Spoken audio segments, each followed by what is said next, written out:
شاء الله لا حول ولا قوة إلا بالله العلي العظيم. أعوذ بالله السميع العليم من الشيطان اللعين الرجيم. بفضل بسم الله الرحمن الرحيم. وبه نستعين وهو خير ناصر ومعين. الحمد لله الذي علا في توحده ودنا في تفرده، جل في سلطانه وعظما في أركانه، مجيدا لم يزل محمودا لا يزال. الصلاة والسلام والتحية والإكرام على بعثه الله بنور المبين والبرهان الجلي والمنهاج البادي والكتاب الهادي، الخاتم لما سبق والفاتح لمن غلق، المعلن الحق بالحق، سيدنا ومولانا بالقاسم محمد.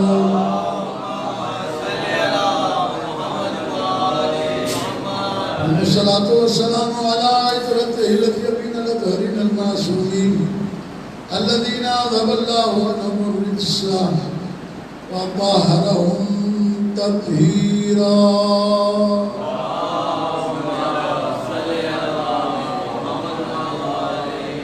واللعنة الدائمة الباقية على أعداء الله وأعدائه أجمعين من يوم عداوتهم إلى قيام يوم الدين. أما بعد فقد قال الله سبحانه وتعالى في محكم كتابه الكريم: بسم الله الرحمن الرحيم. فاتقوا الله يا أولي الألباب الذين آمنوا قد أنزل الله إليكم ذكرا رسولا. صلى الله عليه وسلم.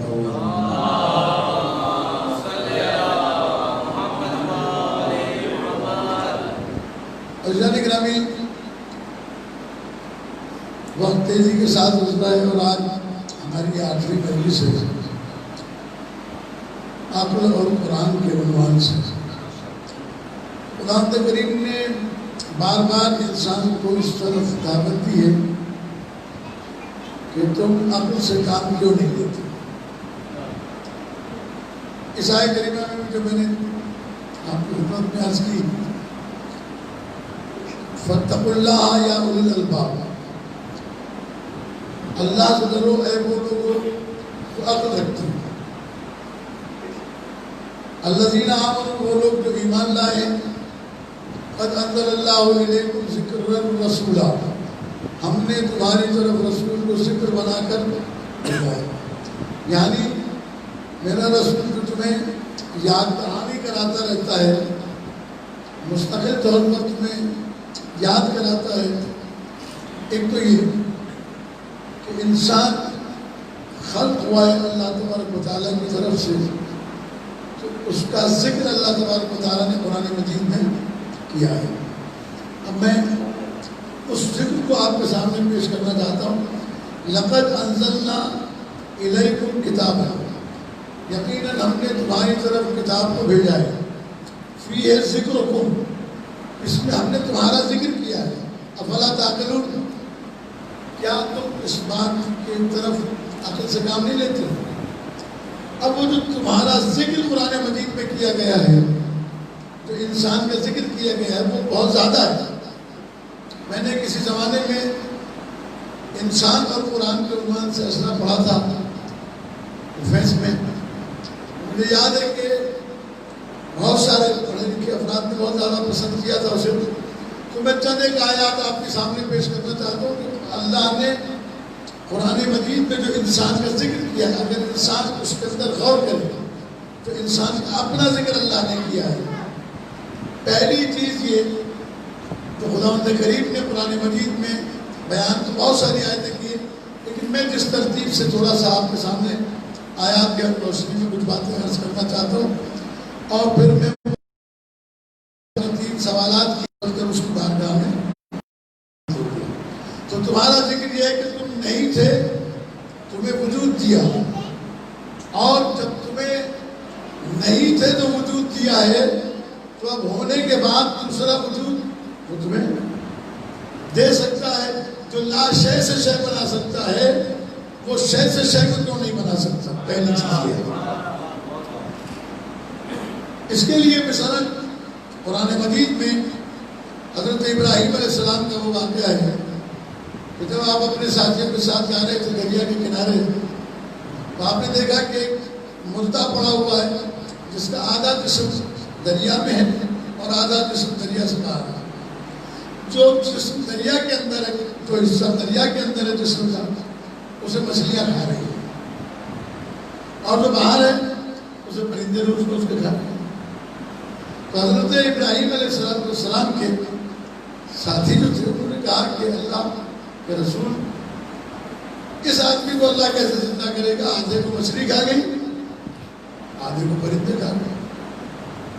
تو جناب ابراہیم علیہ السلام نے اللہ سے سوال کیا.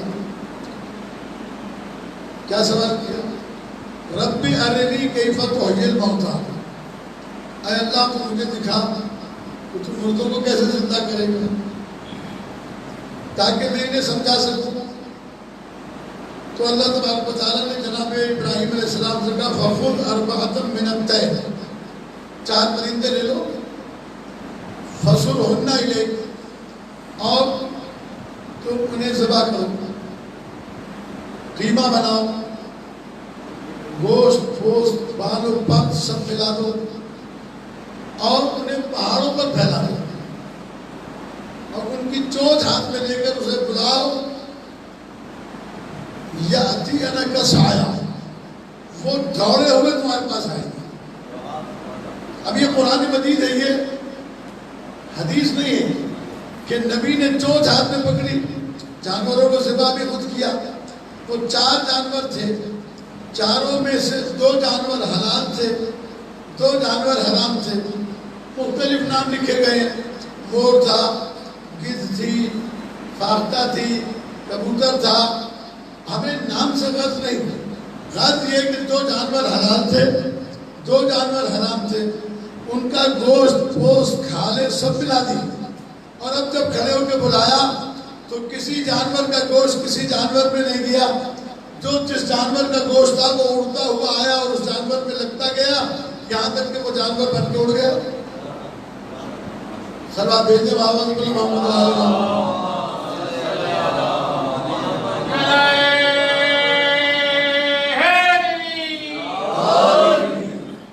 اب آپ اندازہ کریں کہ حلال جانور کا گوشت حرام میں نہیں گیا، حرام جانور کا گوشت حلال میں نہیں گیا. سب کے اپنے اپنے پر، اپنے اپنے بال، اپنا اپنا گوشت اپنے اپنے جانور میں چلا گیا. یہ بتائیں کہ اس طریقے سے ہم زندہ کرنے کی طاقت رکھتے ہیں. جب میرے بندے کو میں نے یہ طاقت دی کہ وہ بلائے میرے اذن سے تو وہ پرندہ بن کے اڑ جائے، تو پھر میری قدرت کا اندازہ تم کیسے کرو؟ یہ عقل کے لیے ایک چیز تمہارا ذکر اس قرآن مجید کے اندر اللہ تبارک و تعالیٰ نے کیا. پھر اس کے بعد میں ایک اور جگہ کے اوپر خداوند کریم نے انسان کا ذکر کہ انا خلقنا الانسان من احسن تقویم، فی احسن تقویم، ہم نے انسان کو احسن تقویم پر خلق کیا ہے. اس کو امیر المومنین علیہ السلام نے نہج البلاغہ میں ارشاد فرمایا کہ اللہ نے جس 4 عناصر سے تمہیں خلق کیا ہے اس میں ہر چیز کی ترتیب مناسب رکھی ہے. اگر مٹی زیادہ کر دیتا تو کھر جاتے، پانی پڑتا رہتا مٹی اترتی جاتی. اگر پانی زیادہ کر جاتا تو تم اتنے ملائم ہو جاتے کہ چل پھر اٹھ بیٹھ نہیں سکتے تھے. اگر اس کے اندر آگ کا عنصر زیادہ کر سکتا تو تمہارا جسم اتنا تپ جاتا کہ تم زندگی گزارنا تمہارے لیے دشوار ہو جاتی. اگر ہوا کو زیادہ کر دیتا تو تم زمین پر ٹھہر نہیں سکتے تھے. تو ایسا تقویم کا مطلب یہ کہ تمہارے پانی کو، مٹی کو، ہوا کو اس نسبت کے ساتھ رکھا ہے کہ وہ تقویم کوئی اور قائم کر ہی نہیں سکتا تھا جو اللہ نے تمہارے اندر قائم کیا. اسی کے اوپر اگر اللہ کا شکر کیا جائے کہ اللہ نے کس طریقے سے تمہیں خلق فرمایا ہے. پھر اس کے بعد اسی چیز کو آپ کے سامنے اور وضاحت کے ساتھ عرض کر دوں. دنیا میں جتنے حیوانات خلق ہوتے ہیں، اللہ نے جتنے حیوانات خلق کیے وہ حیوانات کے جو دوربینی سے دیکھے جاتے ہیں ان تک، اور جو آنکھوں سے دیکھے جا سکتے ہیں ان تک آپ غور کریں کہ کسی جانور کے لیے کوئی درسگاہ یا تربیت گاہ نہیں ہوتی کہ جہاں وہ اپنی زندگی گزارنے کے اصول سیکھے. بھینس، گائے، ہاتھی، اونٹ، جتنے بھی جانور ہیں وہ سارے کے سارے اپنی زندگی کا مکمل علم لے کے آتے ہیں. حتیٰ یہ کہ اگر بطخ کا انڈا دریا یا پانی کے اندر پھوٹ جائے اور اس میں سے بچہ نکلے تو وہ فوراً تیرنا شروع کر دیتا ہے، وہ ڈوبتا نہیں ہے، اسے تیرنا نہیں سکھایا جاتا.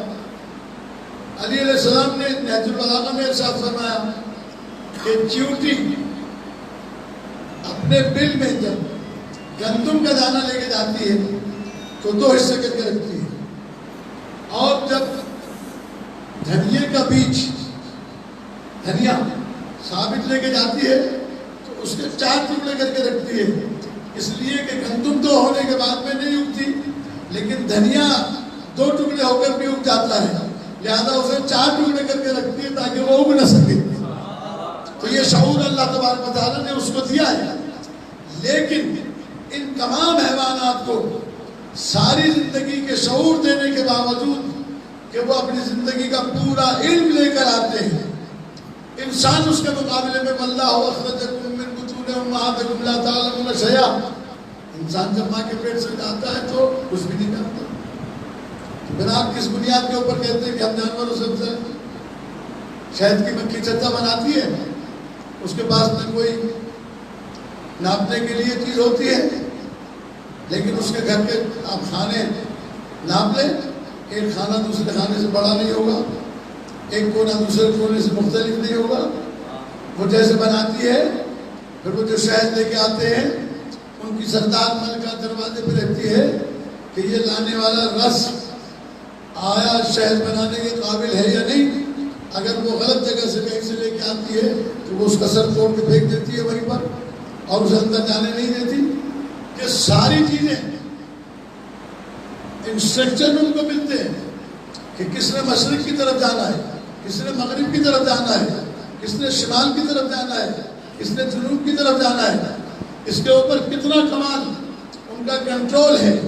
اور وہ شہد بناتی ہیں جس کو انسان کی صحت کے لیے، زندگی کے لیے کہا گیا کہ اس کے اندر شفا رکھی ہے اللہ تبارک و تعالیٰ. ارے ایک چیز آپ کی خدمت میں عرض کرتا چلوں، جب بات آئی ہے تو مولانا غلام مہدی صاحب ہمارے استاد محترم وہ شہد نہیں کھاتے تھے، تو ان سے پوچھا گیا کہ آپ شہد کیوں نہیں کھاتے جبکہ اس میں شفا ہے؟ تو قبلہ نے ارشاد فرمایا کہ شہد اس لیے نہیں کھاتا ہوں کہ شہد کے چھتے میں شہد کے بچے ہوتے ہیں، مکھی کے بچے ہوتے ہیں.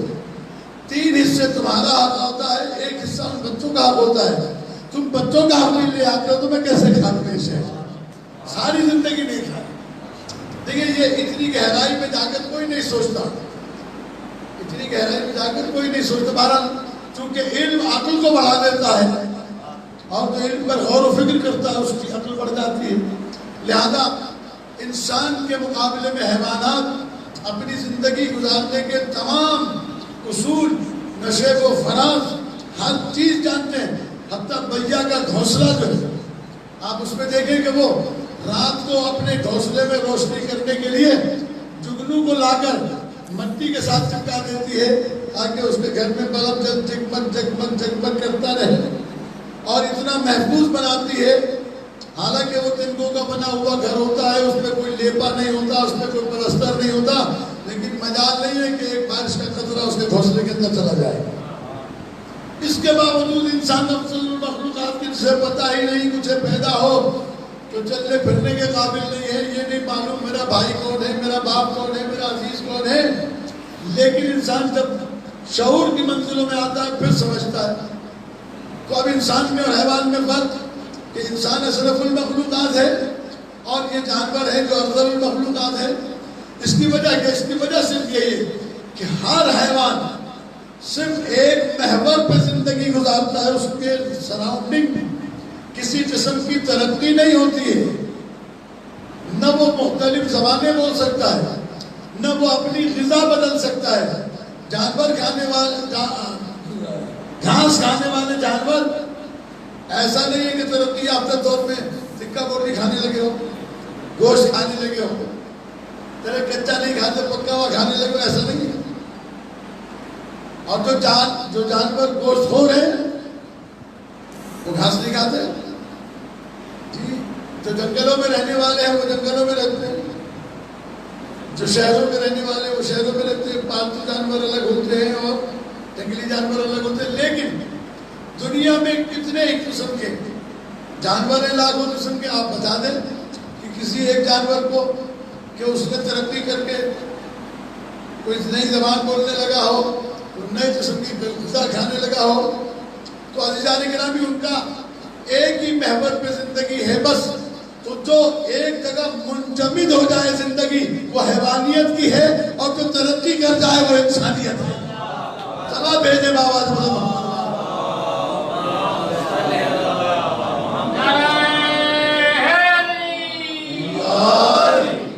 اسی لیے انسان کو خالی الذہن پیدا کیا کہ اب تیرے ذہن کا صفحہ خالی ہے، چاہے تو عقل استعمال کر کے ترقی کر لے، اور چاہے تو عقل استعمال نہ کر کے جانور والی زندگی گزارے۔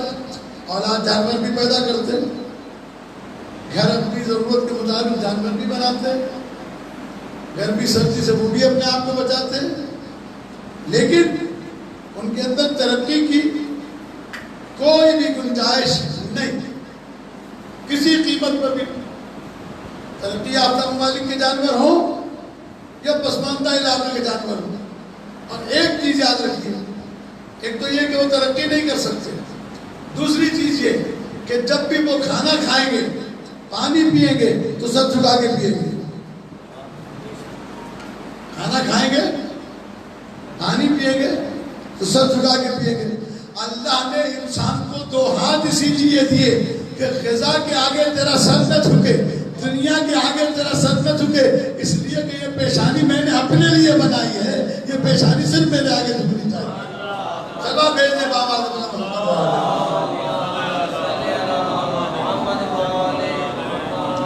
یہ پیشانی صرف میرے آگے جھکنی چاہیے۔ تو تمہارا ذکر اس قرآن مجید کے اندر کیا گیا ہے، تم اپنے اس ذکر کو سمجھو کہ جب تم پیدا ہوتے ہو چل نہیں سکتے، اس کے بعد دوسرا مرحلہ آتا ہے کہ جب تم جوان ہو جاتے ہو، طاقتور ہو جاتے ہو، اور اس کے بعد میں پھر کیا ہوتا ہے، پھر تم دوبارہ بڑھاپے کی طرف چلے جاتے ہو۔ تو جیسے بچپنے میں ماں باپ اور عزیز و اقارب اور بہن بھائی تمہاری انگلی پکڑ کے تمہیں چلنا سکھاتے تھے اور تمہیں گرنے سے اور ٹھوکر کھانے سے بچاتے تھے، اسی طریقے سے بڑھاپے میں پھر تم اپنی اصول کی طرف چلے گئے۔ یورت الى ارذل العمر لکے لا یعلم بعد علم شیئا، اور اب تمہارا ذہن ایسا ہو گیا کہ جب اس عمر کو پہنچ گئے، اب آپ سے کوئی پوچھتا ہے یہ بات بتا لیں، اب یہ بوڑھے ہو گئے، اب یاد نہیں رہا، اب ذہن کام نہیں کرتا۔ بچپنا بھی یہی تھا، جوانی اچھے رہے، پھر بڑھاپے کی طرف آئے اور آخر میں موت آ گئی۔ تو جب انسان کو معلوم ہے کہ یہ زندگی کسی طور پر مستقر نہیں، اس زندگی کے اندر کسی قسم کا قرار نہیں، تو پھر اس زندگی کے اس لمحے سے فائدہ اٹھائے جو زندگی اللہ نے انسان کو دی ہے، جس میں طاقتور ہوتا ہے۔ اسی لیے شیخ سعدی کا ایک شعر ہے مشہور کہ در جوانی پاک بودن شیوہ پیغمبریست، ورنہ حد قربہ وطیری بھی سبق پرہیزگار۔ بہت سارے لوگ حج کرنے نہیں جاتے جوانی میں، کیوں؟ اس لیے کہ جوانی میں حج کریں گے تو گناہ کرنا چھوڑنے پڑیں گے، بہت سی بری عادتیں چھوڑنی پڑیں گی، لہذا اس عمر میں جا کے کریں گے جب زندگی بھر برے کام کر کے، گالیاں بک کر، بری زبان استعمال کر کے اب حج کرنے جا رہے ہیں تاکہ اب پاک ہو کر رہے ہیں۔ جبکہ حج جوانی کی عبادت ہے، طاقت کی عبادت ہے، جہاں انسان اپنے آپ کو عمل کے لیے قائم رکھ سکے۔ لہذا در جوانی پاک بودن شیوہ پیغمبریست، ورنہ ہر بابا پیر بھی شبز پرہیزگار، ورنہ ہر بلی اپنے بڑھاپے کے اندر پرہیزگار ہو جاتی ہے، اس لیے کہ چمپ لگانا آتا ہی نہیں اب کہ کسی چڑیا کے اوپر یا کسی جانور کے اوپر حملہ کر کے اس کا شکار کرے، پرہیزگار بنی ہوئی ہے۔ ہمارے استاد محترم مولانا عباس علی نجفی اللہ مقامہ جب درس نہج البلاغہ پڑھاتے تھے وہ فرمایا کرتے تھے کہ جب انسان بوڑھا ہو جاتا ہے، آنکھ کام نہیں کرتی، کان کام نہیں کرتے، زبان ساتھ نہیں دیتی، ہاتھ ساتھ نہیں دیتے، پاؤں ساتھ نہیں دیتے، اس کو شیطان خود تسبیح لا کے دیتا ہے کہ اب تو تسبیح پڑھ بیٹھ کے اب تو میرے کام کا رہا ہی نہیں، اس سے گناہ کیسے کرا؟ لہذا یہ جو ذکر تمہارا قرآن مجید کے اندر کیا گیا ہے، تمہارے عناصر بتائے گئے ہیں، اور پھر اس کے بعد انسان کو اشرف المخلوقات بنایا گیا۔ تبارک الذی بیدہ الملک وہو علی کل شیء قدیر، بابرکت ہے وہ ذات جس کے ہاتھ میں کائنات کی قدرت ہے۔ الذی خلق الموت والحیات لیبلوکم ایکم احسن عملا، اس اللہ نے موت کو بھی خلق کیا، زندگی کو بھی خلق کیا تاکہ یہ دیکھے کہ تم میں سے اچھا عمل کرنے والا ہو۔ ابھی احسن عمل کیا ہے؟ اسے امام جعفر صادق علیہ السلام سے پوچھا،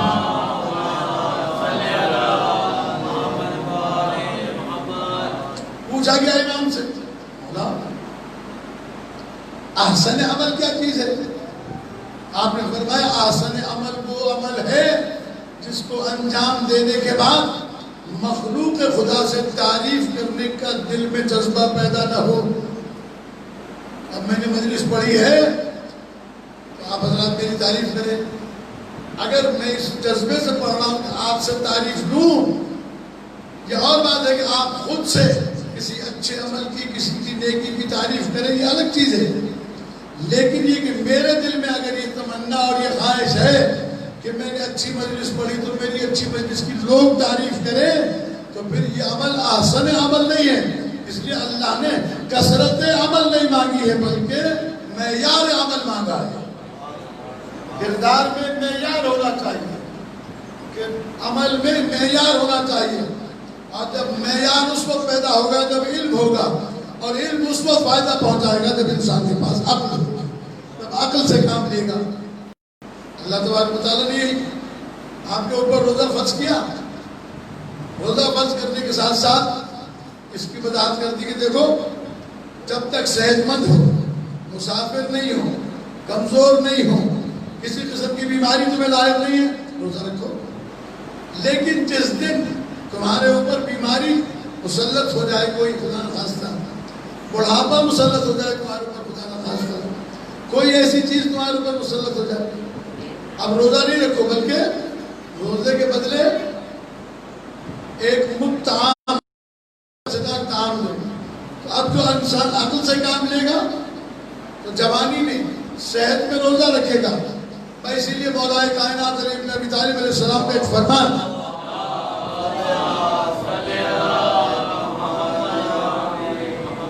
یہ یاد رکھیں علی علیہ السلام کا فرمان، مولا فرماتے کہ بادروا بالاعمال،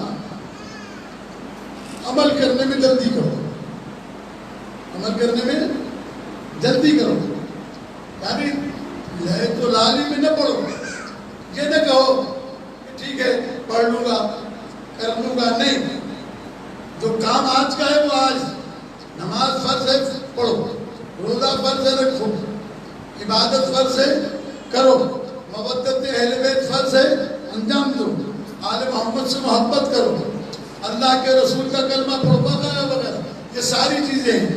بادروا بالاعمال، کیونکہ 3 مرحلے مولا کائنات بتاتے ہیں، عمرن ناکسن، اس سے پہلے کہ تمہیں بڑھاپا آ جائے، اس لیے کہ بڑھاپے میں انسان کی صحت ہی اچھی نہیں رہتی تو صحت مند عمل کیسے کرے گا؟ صحت مند عمل تو اسی وقت انجام دے گا جب اس کی اپنی صحت اچھی ہوگی، جب اٹھنے بیٹھنے میں ہی معذور ہے تو صحت مند عبادت نہیں ہوگی۔ جی بادروا بالاعمال عمرن ناکسن، اس سے پہلے کہ تم پر بڑھاپا آ جائے اور تمہارے ہاتھ پیر و اعضاء جوارے تمہارا ساتھ چھوڑ جائیں، اس کے بعد تمہارا کہا او مرضن حابسن، اگر ابھی سمجھتے ہو کہ بڑھاپا دور ہے، ابھی تو میں جوان ہوں تو بڑھاپا بہت دور ہے، لہذا جب بڑھاپا آئے گا تو عمل کر لیں گے. مولانا نے فرمایا او مرضن حابسن، ہو سکتا ہے کوئی بیماری تمہیں لاحق ہو جائے جس کی وجہ سے تم جو ہے وہ معذور ہو جاؤ.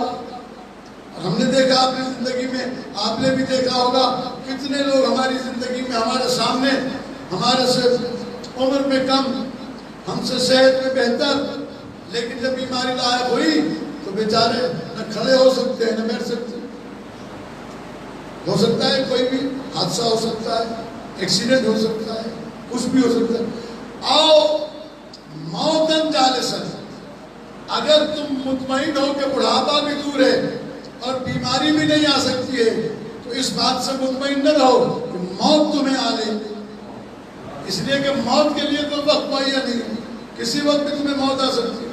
لہذا اسی لیے کہا گیا، جناب امیر المومنین علیہ السلام کا فرمان میں نے آپ کے سامنے پڑھا، وہ اسی لیے کہ انہوں نے فرمایا ان العاقل من اطاع اللہ، عقل مند وہ ہے جو اللہ کی اطاعت کرتا ہے. صاحبان عقل وہ ہے جو اللہ کی اطاعت کرتے ہیں. اور اس کے اندر ایک خاص طور پر ایک چیز جو استرشد العقل وخالف الہوا تنجح، عقل کی اتباع کرو، عقل سے رہنمائی حاصل کرو، خواہشات کو پیچھے رکھو تاکہ تم کامیاب زندگی گزار سکو. تو کامیاب زندگی اس کی ہے جس انسان نے اللہ کی اطاعت و فرما برداری میں زندگی گزاری ہو. اور اس اطاعت و فرما برداری کی زندگی گزارنے کے لیے ہی اللہ تبارک و تعالیٰ نے داخلی طور پر عقل کو حجت قرار دیا، بیرونی طور پر نبی و رسول و امام کو حجت قرار دیا. یہ ائمہ اہل بیت نہ ہوتے تو پتہ کیسے چلتا کہ انسانیت والی زندگی کون سی ہے اور حیوانیت والی زندگی کون سی ہے. دیکھیے حیوانیت کی زندگی یہ ہے کہ پانی بند کر دو، انسانیت کی زندگی یہ ہے کہ دشمن کو پانی پلاؤ. دونوں میں فرق محسوس. یہ کربلا جو ہے یہ انسانیت اور حیوانیت کو ڈیفائن کرتی ہے. یہاں آپ جا کر دیکھیں گے تو آپ کو بالکل یہ بات واضح ہو کر مل جائے گی. اب ایک بات رہ گئی کیونکہ ٹائم مختصر ہے، اس لیے میں کل انشاءاللہ وہ ڈاکٹر صاحب کے سوالات ہیں انشاءاللہ کل عرض کروں گا اور اس کے اوپر بحث ہوگی 10-15-20 منٹ کی انشاءاللہ بات آپ کے سامنے آئے گی. دیکھیے حضرت امام حسین علیہ السلام کے پاس 3 قوتیں تھیں. کتنی قوتیں تھیں؟ 3 قوتیں تھیں. ایک جناب مسلم ابن عقیل، ایک جناب عباس علیہ السلام اور ایک خود امام حسین علیہ السلام. علماء نے لکھا ہے کہ اگر یہ تینوں طاقتیں کربلا میں جمع ہو جاتی اور مل کر دشمن پر حملہ کرتے تو 1 لاکھ کیا 10 لاکھ کا لشکر بھی ہوتا تو کبھی بھی فتح یاب نہیں ہو سکتے تھے. اس لیے کہ یہ تلواریں چلانے والے وہ لوگ ہیں کہ جن کے سامنے ٹھہرنے والے لوگ ہیں نہیں. لیکن امام نے اس کی طاقت کو تقسیم کر دیا. جناب مسلم ابن عقیل کو اپنا نمائندہ بنا کر اسے بھیج دیا. جناب عباس علیہ السلام کو جنگ کرنے کی اجازت نہیں دی اور خود رضن بقضائہ و تسلیما لامر کہہ کر تلوار نے ہم نے رکھی. آج اس جری کی شہادت ہے، آج اس بہادر کی شہادت ہے کہ اب وقت نہیں ہوتا میرے پاس، لیکن 2-4 باتیں میں کہوں. جناب عباس علیہ السلام سے متعلق بس ایک ہی بات کرنا چاہتا ہوں کہ یہ وہ جری ہے، یہ وہ بادشاہ ہے کہ جناب زینب کبریٰ سلام اللہ علیہ شب عاشور بیویوں سے کہتی ہیں بیویوں گھبراؤ نہیں، جب تک میرا عباس سلامت ہے میں ضمانت دیتی ہوں کہ تمہارے پردے پہ آنچ آنے والی نہیں ہے. لیکن جب عاشور کے دن حضرت عباس علیہ السلام اجازت لینے کے لیے آئے تو اس وقت بھی بیویوں کو جمع کر کے جناب زینب کبریٰ فرماتی ہیں بیویوں میں نے کل تک رات تک تمہارے پردے کی ضمانت لی تھی لیکن اب میں تمہارے پردے کی ضمانت نہیں لیتی، اس لیے کہ میرے پردے کا ضامن جا رہا ہے. عزاداران مظلوم کربلا امام حسین علیہ السلام نے جناب عباس علیہ السلام کو بھیجا جنگ کرنے کی اجازت نہیں دی. میرا شہزادہ مشکیزہ بھر کے پلٹا تو دونوں بازو کٹے. جناب عباس کے سینے میں بچھی لگی, زمین پر گرے. امام حسین علیہ السلام گئے اور جناب امام حسین علیہ السلام نے جناب عباس کے لاشے پر بیٹھ کر پوچھا, عباس کو تمنا ہے تو بیان کرو. کہا آقا میری بس دو ہی تمنائیں ہیں, ایک تو یہ کہ میرے لاشے کو خیمے میں نہ لے جانا, دوسری تمنا یہ ہے کہ آپ کا آخری دیدار کر لوں. عزادار بھائی, امام نے فرمایا کرو دیدار, کون سی شے مانے ہے؟ کہا مولا میرے دونوں ہاتھ کٹے ہوئے ہیں, ایک آنکھ میں خون ہے, ایک آنکھ میں تیر بے بس ہے. بس عزادارہ نے مظلوم کربلا امام نے آنکھ صاف کی. جناب عباس نے امام کو حسرت بھری نگاہوں سے دیکھا. امام نے فرمایا عباس میں نے تمہاری حسرتیں پوری کر دی, اب میری حسرت بھی پوری کر دو. کہا آپ کی حسرت کیا ہے؟ کہا میری حسرت یہ ہے کہ مجھے ایک مرتبہ بھائی کہہ دو. تم نے ساری زندگی خود کو غلام اور مجھے آقا کہا. عزاداروں میرے استاد محترم مولانا غلام مہدی صاحب اللہ مقامہ فرمایا کرتے تھے کہ جناب عباس کے علاوہ کتنے شہیدوں کے جنازے لے کر آئے, کبھی جناب امام حسین علیہ السلام نے کسی سے پرسے کی فرمائش نہیں کی. لیکن جب جناب عباس کے لاشے سے اٹھ کر آئے ہیں تو در خیمہ پر سکینہ نے استقبال کیا. جناب سکینہ نے پیروں پر پڑھ کر کہا بابا کیا میرے چچا کی کوئی خبر ہے؟ آواز آئی اب چچا کا انتظار نہ کرنا, تیرا چچا دریا کے کنارے سو گیا. لیکن جب امام خیمے میں آئے تو علم اٹھا کر چوبے خیمہ کے ساتھ رکھا اور ایک مرتبہ کاندھوں سے ہوا اتار کر زمین پر بچھائی. آواز دی اے زینب و کلثوم آؤ, اے بی بیو آؤ, مجھے عباس کا پرسہ دو, میری کمر ٹوٹ, میرے بابا کی کمائی ہوئی.